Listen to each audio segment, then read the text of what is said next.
Hi everybody, Justin here with the Recreation Center of Highland Park. For today's trainer's tip, we're going to go over self myofascial release. And it is temporary, it's not a cure-all, but myofascial release using a foam roller like this one. They make them in various sizes, they make them half this size. You can use a tennis ball, a baseball, a lacrosse ball. Some people like to use a frozen water bottle. Whichever you can find that has sort of a cylinder round shape. Self myofascial release, again, is just something temporarily to sort of help elongate your muscles and break up that myofascia layer that is right above your muscle. So today what we'll do is we'll get started and I'll show you two body groups or two muscles at a time that we can do, and then as we progress into other trainer tips, we'll go into other areas to release that myofascia, okay? So first area we're going to work is quads, okay? So we'll work your right quad first. And again, with this particular foam roller, it's a little bit more of a firm foam roller, so I like it that way a little bit more. Doing the self myofascial release, I find it most beneficial before your workout. You can do it after as well, but rather than doing like static stretches, which I don't like doing, I sort of just like doing a light jog or skipping rope or jumping on an elliptical or rowing machine or something to warm up and then going right into my workout. But this is also another avenue you can do if you feel like you have some knots or some tight muscles and you want to elongate them. So again, let's go with the quad first. We'll go right quad. So I'll position the foam roller so I can put my right quad from the hip flexor. So from hip flexor to the middle of the quad is where I'll do my first 10 rolls. And then I'll go from the middle of the quad to the just before the knee.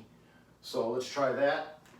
I'll go down here in like a forearm plank position, position that foam roller to the hip flexor area, and from that hip flexor area, I'll go ahead and just sort of walk myself forward like army crawl style and roll right to my middle of my quad. And you'll feel that knot if you've worked out the day before, especially, you'll start to release that. And go ahead and do that 10 times, we'll roll. And maintain your breathing. You want to breathe in through your nose and out through your mouth. I sort of fan my left leg out, sort of out like this, to open up that hip as well while I'm rolling. So now that you've done 10 rolls from the hip flexor to the middle of the quad, let's go ahead and go from the middle of the quad to just above the knee and roll that segment.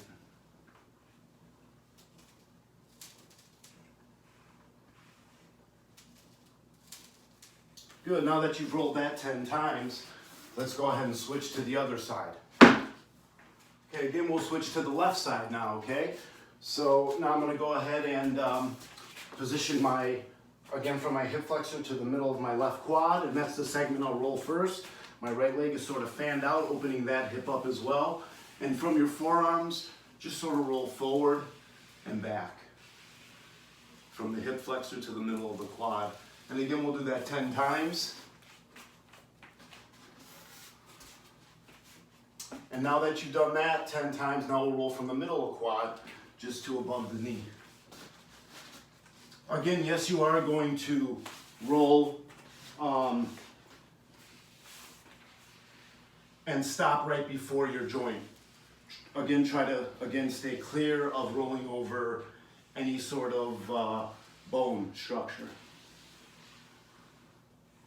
Good, so from the middle of the quad down to right before you hit your knee.